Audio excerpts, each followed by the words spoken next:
Hello, my good friends. As you all know, I had to cancel a class on Wednesday night as I wasn't feeling well. This is the class that would have been given on Wednesday night. It is in Shaar Hagilgulim, the gate of reincarnations from the Arizal. And we're still in Shaar 1 in the first chapter, the first gate, the first chapter. There was something that I didn't explain in last week's recorded class. I did explain it in the live class, which I suggested you didn't watch because it wasn't very there were a lot of interruptions, and there may be interruptions in this one as well because there's a lot of kids around in the house. But in any event, the one thing that I didn't explain was what the concept of a Shaar is. A Shaar means a gate. It's the Hebrew for gate. But the idea is that since there are Shmone Sha'arim, there are 8 gates in this particular composition of the Arizal. In other words, as I explained last time in the last class, there were 8 gates. There were 8 documents or 8 volumes of documents that were exhumed from the grave of Rabbi Chaim Vital, who was the person who recorded all the teachings of Arizal. And they were exhumed by his son after he had a dream that he should exhume the documents and publish them. Initially, Rabbi Chaim Vital did not want to have them published at all, but after this dream, his son Rabbi Shmuel Vital went and published them, and he published what was called the 8 Gates, amongst several other very important volumes of documents and so on. Not all of them were published, but nevertheless, these were published, and the 8th gate is Shaar Hagilgulim. So the question is why, what the concept of a gate is. So generally, obviously, a gate is something that is kept closed in order to ensure that only authorized people enter through the gate. There's guards at the gate and so on and so forth. So too over here, these gates, these 8 gates, and Shaar Hagilgulim being the 8th one, the Book of Reincarnations being the Gate of Reincarnations being the 8th one.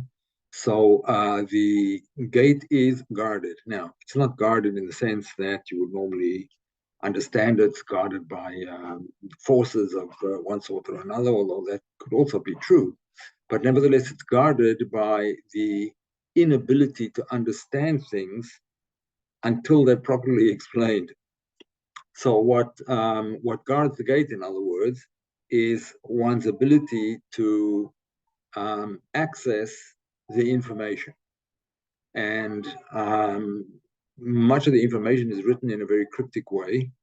And that's obviously, this is the reason for it, to keep the teachings from those who shouldn't use them. And all of the secret teachings, the mystical teachings of the Torah are actually kept that way. That's why they're called sword. Sword means secret. They're kept secret. Not secret in the sense that we don't have them or we don't have the publications, but they're very easy to misunderstand if you just translate the words into English, as there have been several attempts. They will not make any sense at all. And unfortunately, many people are misled by this idea and therefore think that one should translate things literally or that one should understand things on a very surface level, and therefore get rather disappointed without the ability to access the information. So hopefully we will make the information more accessible. That is one of my goals. In addition, there is the idea that what the path behind the gate, since there are 8 different gates, there are obviously 8 different paths. Not all the paths lead to exactly the same door, so to speak. If we were talking about, let's say, a castle, and the castle has 8 entrances, not every entrance opens into the same place. This particular entrance, as I explained in the first class, is the entrance that explains the path through various levels of soul, or as I call them, various levels of consciousness. Now, consciousness doesn't necessarily mean soul, but it's just an easier term to come to grips with. It's something that we're more familiar with.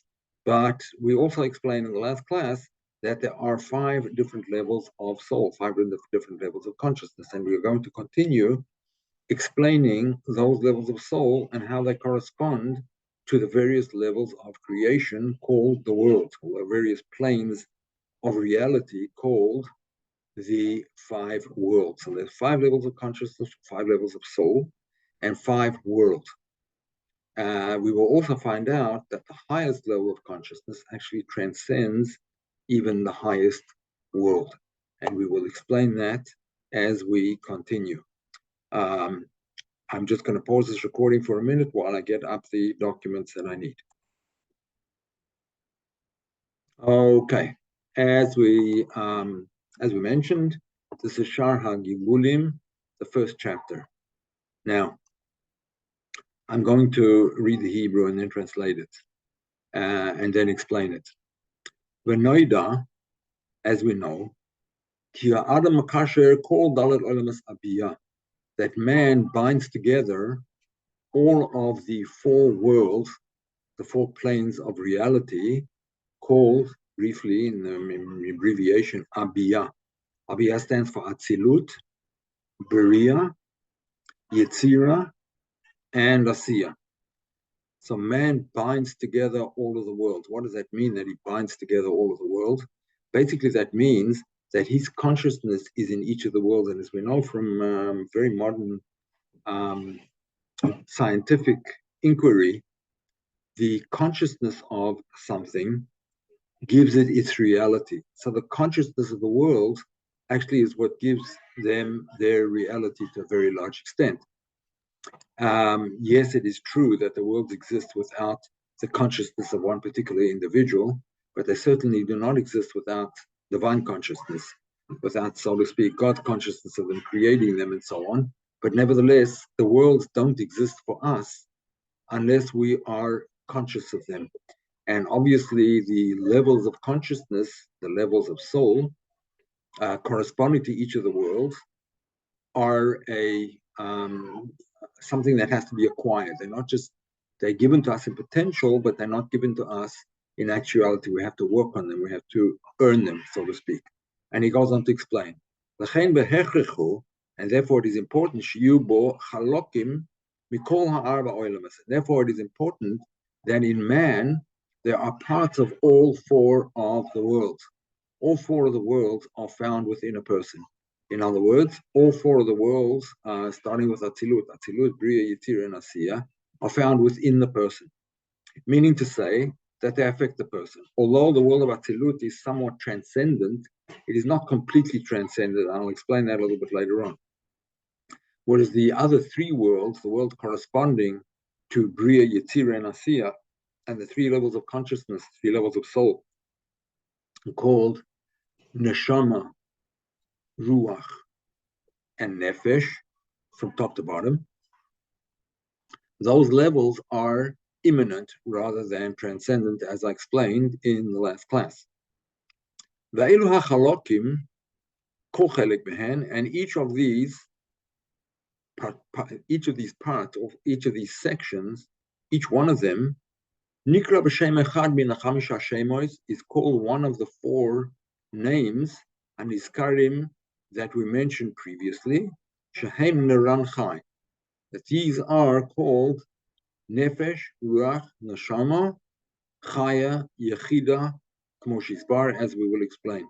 Now, we mentioned last time, we start off mentioning 4 worlds, and then all of a sudden we're talking about 5 levels of consciousness. How could that be? Well, we explained last time that the Zohar regards the highest level of soul as being Chaya, this one over here, Chaya, and does not speak about Yechida. Why? Because Yechida is the Neshama of the Neshama. In other words, it's the consciousness of the level of Chaya. In other words, the 2 are combined. So the higher world, the world of Adam Karmon, which we'll speak about shortly, is part of the world of Atzilut. It impinges upon the world of Atzilut. It's manifested to a certain extent, only to a very limited extent, in the world of Atzilut, and therefore it is not counted in the Zohar as an independent world. It is only, although the Zohar does speak about the world of Adam Karmon quite a lot, but it is for our purposes here, it is not counted in the world, since for the vast majority of people, that level transcends our consciousness anyway. For the vast, vast majority of people, only very, very few get to that level, which we call Adam Kadmon. Nevertheless, we will discuss it.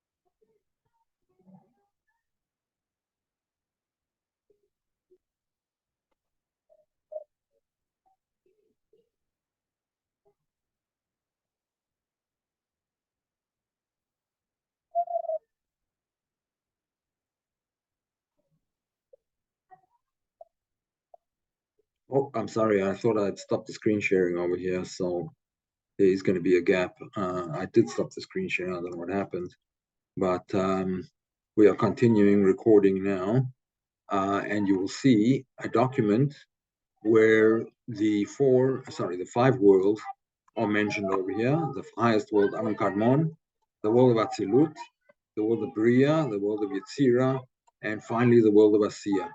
We will start off with the world of Asiya. The world of Asiya is called the world of action. That corresponds to the lowest level of consciousness, the lowest level of soul, called Nefesh, as we explained very briefly last time. Yetzira, the world of formation, that's the next highest plane of reality, the world of formation, where the actual physicality of the world is not accessible. The world of Asiya, the world of action, is where the world is accessible to the senses and accessible to experience. The world of Yetzira is the world of formation. You could think of the world of Yetzira to a certain extent like an algorithm. An algorithm is we can write down an algorithm, we can see an algorithm, and so on and so forth. But there's nothing in the physical world that corresponds to an algorithm. It is like it's a formula. It's a mathematical formula, and the world of Yetzirah is a Kabbalistic formula, a Kabbalistic algorithm, if you would like to say, which corresponds to the idea of form, to formation. In other words, just as an algorithm or a mathematical formula will tell you, or a chemical formula for that matter, will tell you what the thing is made of, even though the formula itself is not the thing itself. Similarly, in the world of Yetzirah, the world of formation, the world of form, the world of Yetzirah, will tell you information about the world, about the structure, the spiritual structure of the world, without actually discussing very much the physical analog of that idea. That corresponds to the level of consciousness called Ruach.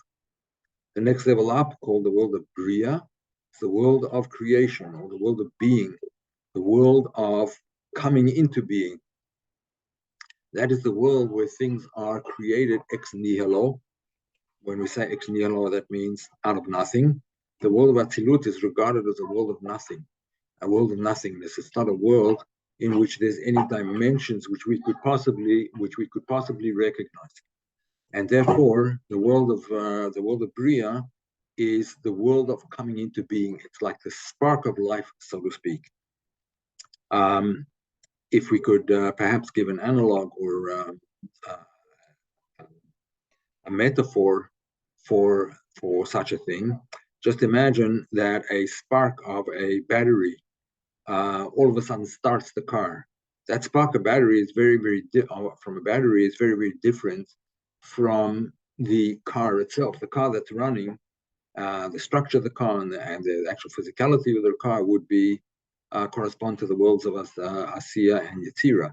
But the coming into being, the coming alive of that car, that is not just a hunk of metal, but it's a hunk of metal that's prepared to go somewhere, it's prepared to do things, it's prepared to act in the world, so to speak, with its rider, of course.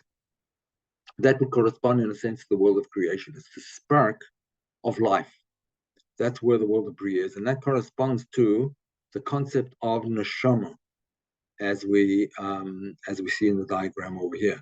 So neshama is very often that's treated as the highest level of soul, of which most people are capable of reaching. there's a prayer that we say in the morning, Neshama shenatata bi, the soul which you gave within me. The soul, in other words, the spark of life. I woke up, my eyes opened, I came back to consciousness. My neshama became alive. It started livening the body again. I know first thing in the morning before a cup of coffee, this is not necessarily the case with a lot of people, but nevertheless, that's what neshama is all about. It's the world of creation, the world of being, the world of coming into being. And these three lower worlds, as I mentioned before in the previous class, these three lower worlds are immanent worlds. In other words, they are clothed within the body and they interact with the body. The nefesh interacts with the senses, ruach interacts with the emotions, or is the force behind the emotions rather. Neshama is the force behind a person's intellect, behind what we would normally call consciousness. In other words, immanent consciousness. Transcendent consciousness we'll get to in a minute. That's the level of Chaya and the level of Yechida. Finally, we get to the world of Atzilut. Not finally, but second finally, we get to the world of Atzilut. And the world of Atzilut, over here, the world of emanation or closeness. Closeness from the word Eitzel meaning close. And that's where the word Atzilut comes from. It's close to godliness. The consciousness of that world is called Chaya. And as I mentioned before, that level is a transcendent level. What does it mean that it's a transcendent level? Again, if you think about the concept, let's say, of a category in chemistry, let's say, or let's take chemical reactions. If you talk about chemical reactions in a general sense, you're not talking about any specific chemical reaction. You're just talking about the concept of chemical reactions. Well, Chaya and the world of Atzilut are very, very generalized in that same kind of sense. It's the world of meta. It's kind of a meta form, although generally the term meta world applies much more to the world of Adam Kadmon. But nevertheless, it's a world which is emanated but not created. In other words, it's not a world of physical dimensions. It's not a world that can be measured. It is in itself an infinite world, infinite in terms of its light. The light in the world of Atzilut is infinite. And the consciousness that accesses that particular world is the consciousness of the level of Chaya. As we explained before, Chaya actually means life. But this is not just the life force of the body, this is essential life. Now, interestingly enough, when a person passes away, the only level that actually passes away is the level of nefesh, the lowest level. But ruach, neshama, chaya all remain. The primary identity of a person is the level of chaya. Even though it's transcendent, nevertheless, our identities transcend physical limitations and transcend descriptions ultimately. And that's why a person can really change themselves into all kinds of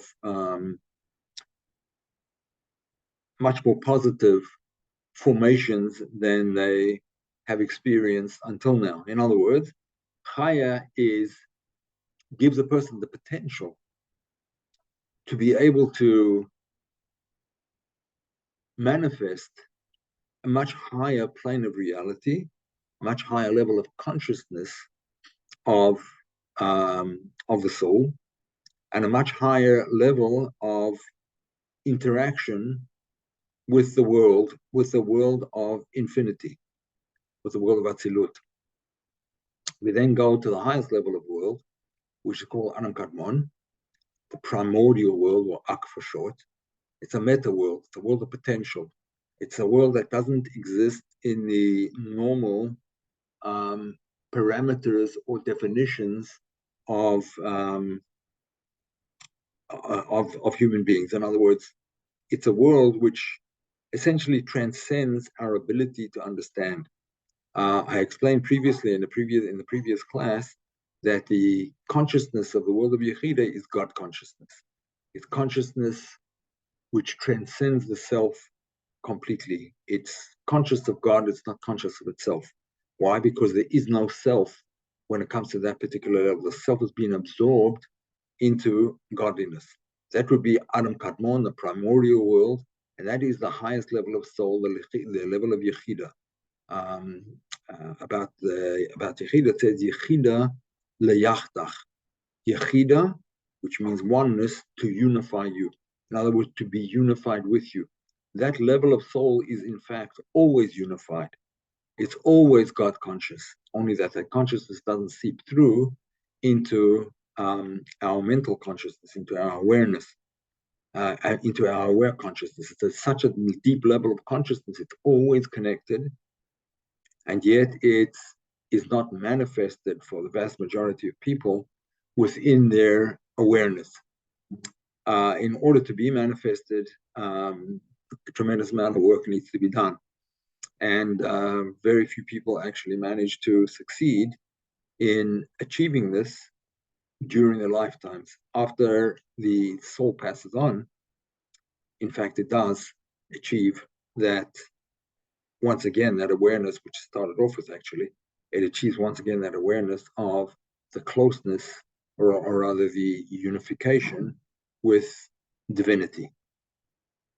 Okay, that is as far as the levels of soul are concerned. So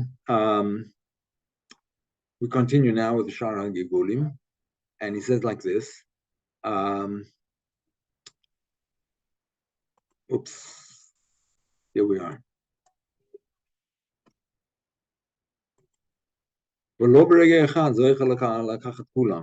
It's not in one moment that a person is worthy of taking all of these levels, of, so to speak, capturing all of these levels. Rakafiz huyotav, only according to a person's merits. In other words, as we explained before, when we talked about a gateway and a gate which is closed, it is only open, the gate is only opened according to your merits, according to your worthiness to enter. If a person is not worthy of entering, he doesn't have the right password, he simply can't enter, he or she, obviously. It's also obvious that in the beginning, the person takes only the lowest level of them all. In other words, he anikra nefesh. B'tchila, as he continues and says, b'tchila, in the beginning, the person only takes the level of nefesh, which is the lowest level of consciousness. Now, what does that mean? Surely we're all conscious of our physical bodies. Yes, it's true, we're conscious of our physical bodies. The question is, do we have any control of that consciousness? Can we direct that consciousness in the proper way? Do we misuse that consciousness? Do we use that consciousness, that level of soul, just in order to glean momentary pleasure for ourselves? And there's nothing wrong with momentary pleasure. Or there's nothing wrong per se with momentary pleasure, as long as it has a purpose, a greater purpose, a purpose in the grander scheme of things. What are we going to do with the awareness that we are given, or that most people are given through the five senses and through the awareness of the physical body? That type of work is the beginning, the foundation of, that's the beginning and the foundation of what it would be called the divine service, and we're going to discuss this in more detail at a later stage. Afterwards, if a person merits the world of Asiya and the level of Nefesh, if he's worthy again, more worthy, then he'll take control of the level called Ruach. As is explained, he goes on to say, as is explained in a number of different places in the Zohar, and we're going to end the lesson over here. There's a lot to think about here. I'm hoping that we'll have a class next week again. And again, I just want to thank all of those people who participated in supporting this channel, supporting me, and much appreciated, even if I didn't thank you personally. I really do appreciate it. We will continue next week, and I wanted to discuss in greater detail the avoida, what's called avoida, the work that is associated with the level of nefesh and is associated then with a level of ruach. And we'll discuss that next week. So goodbye to all of you, and we'll see you next week, hopefully. And enjoy a great weekend.